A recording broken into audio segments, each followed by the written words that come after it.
My name is Dr. Deborah Manning, but the family name is Wells. Um, Debbie Wells. So depending on when you came into my life, some people know me as Quakey. Then that means we go back to the 70s.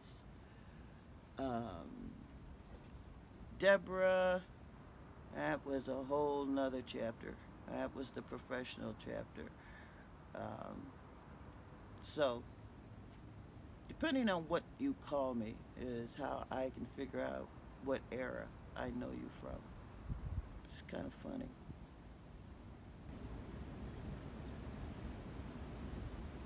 Sometimes we are fortunate enough in our life where someone sees us,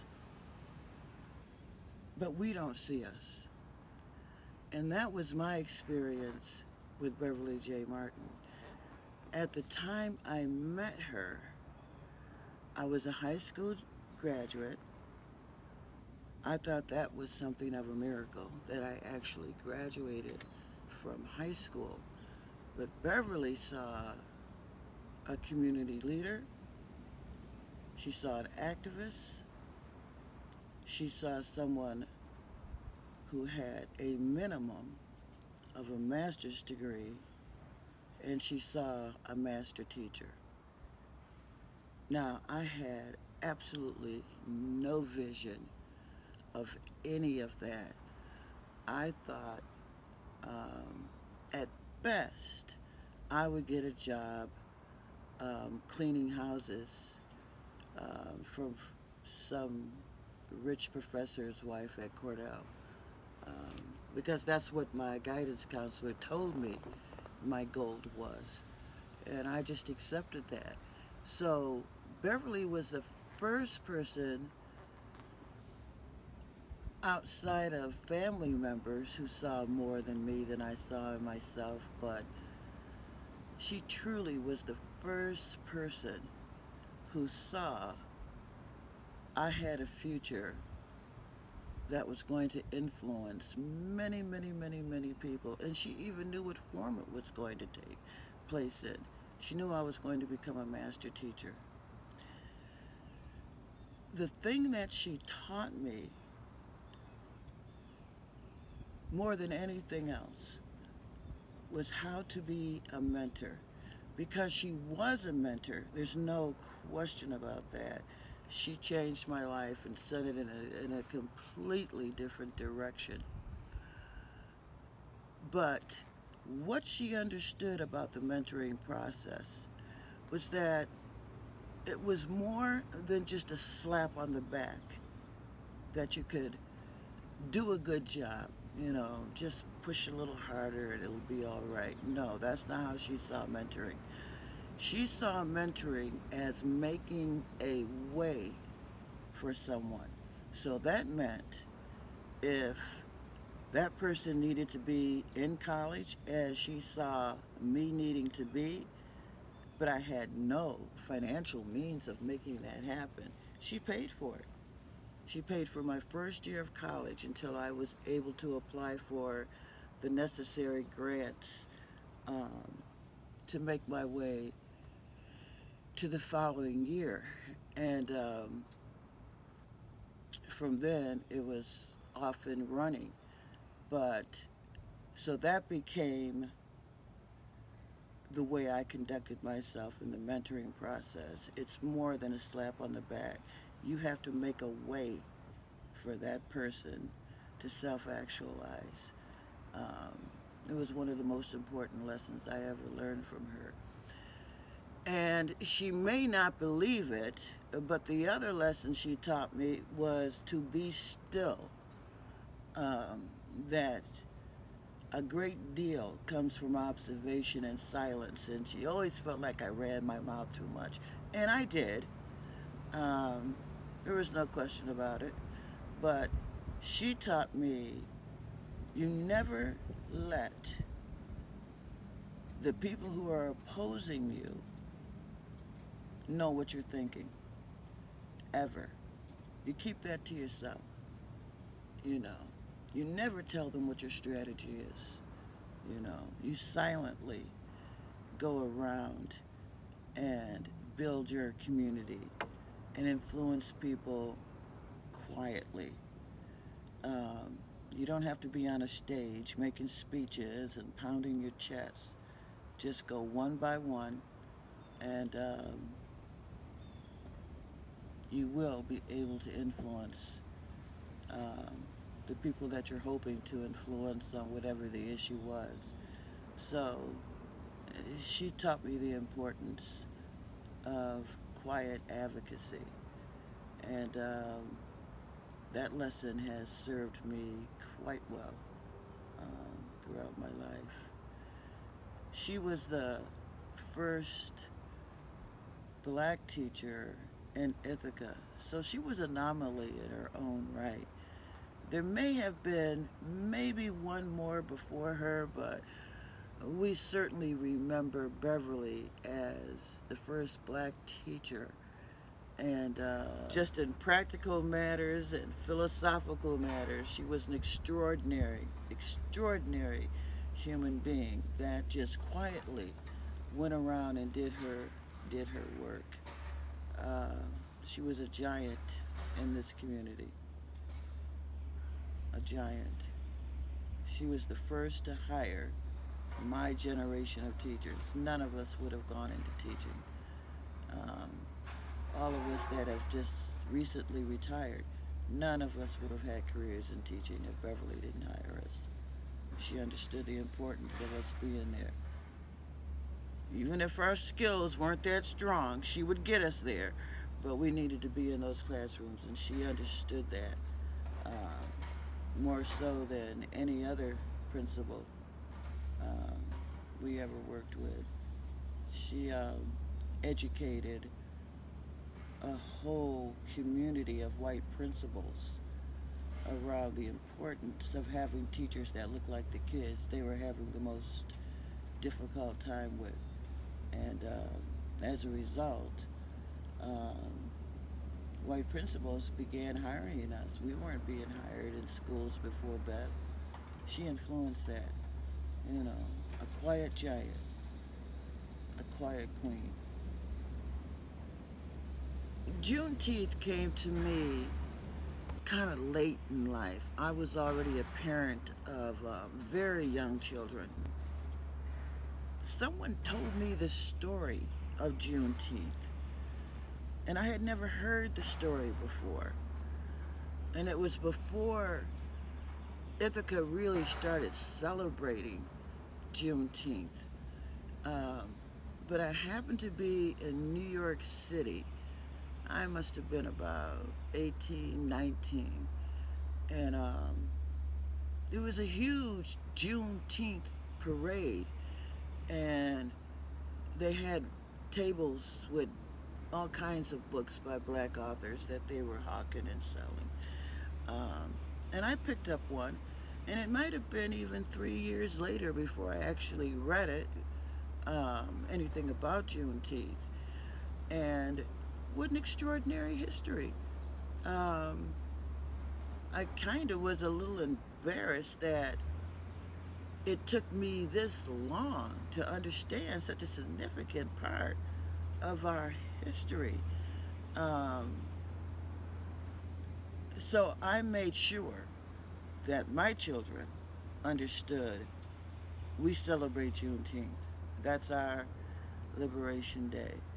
You know, that's the founding of our freedom as a people of African descent. So luckily, unlike me, they grew up understanding the significance of Juneteenth.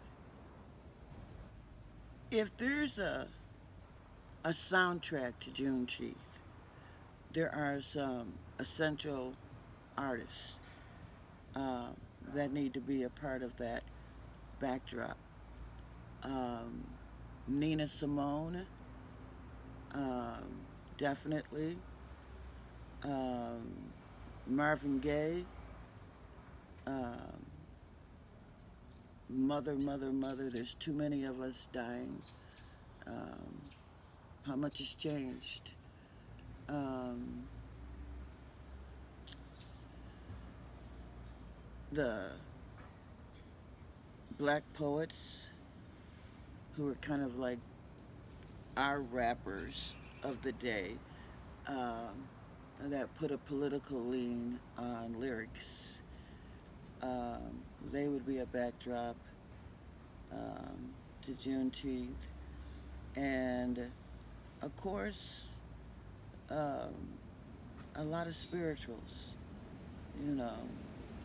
Um, for so long, we were raised with the notion that um, it's going to be better when we leave here. So we lived kind of like the Egyptians, with a mind focused on there being a higher ground and a better place, but that place was not here in America.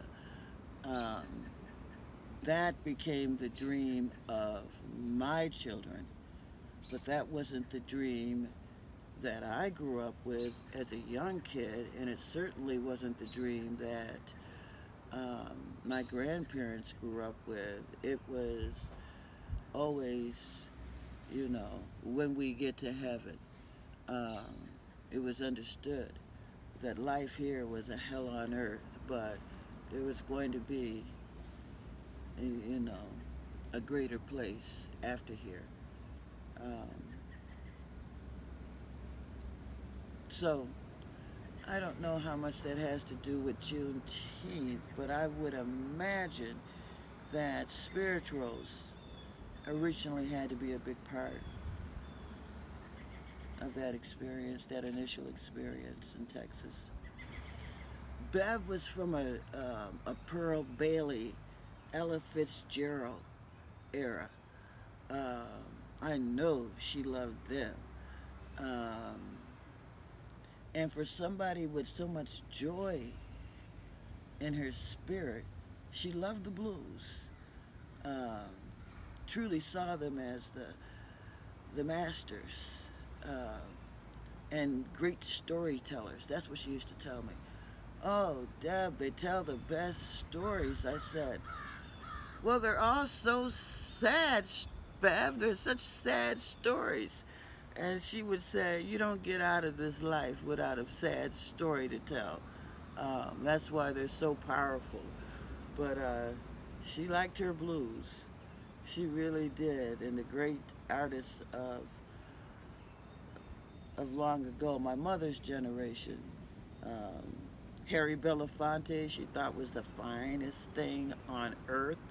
Uh, Me too. um, but I guess that's the music I associate with her. Beverly was the only one that showed up for my undergraduate graduation. I didn't have any family members there. Um, I had a son by that point. I think he was maybe two, maybe three. He was there with his stepfather, but to realize I actually did this. I'm coming across this stage not only as a graduate and not only pregnant with my second child, but I had the highest Q of anybody in that class. So here's somebody who enters begging, oh God, please, I just remember this so clearly. Oh God, please, just let me get C's. Just let me get C's. And I had the highest GPA of everybody. And I was a student that had to get on the Greyhound bus and go home and take care of a family and get back on the bus in the morning to get to campus. I mean, it was a really very non-traditional experience. Um, but I was so proud that I had done that. And I know it never could have happened if I hadn't have met Bev Martin. Um, it never could have happened. There's no telling what direction I would have gone in. This is what I'm missing now in Ithaca. You know, we had mentors. There were, my mom was one, who walked up that hill to Cornell.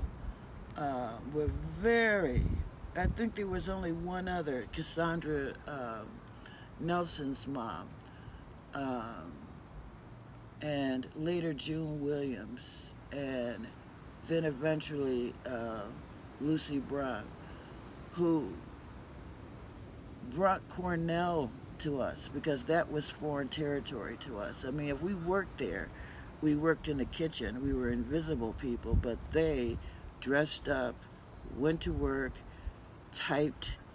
I think back then they were called stenographers. All of them moved up in their positions, and it was the first real glimpse we had of women who all lived in the same neighborhood, doing something professional in our minds. And there was no way that their children were not going to experience something different because of what we saw our moms do. Yeah.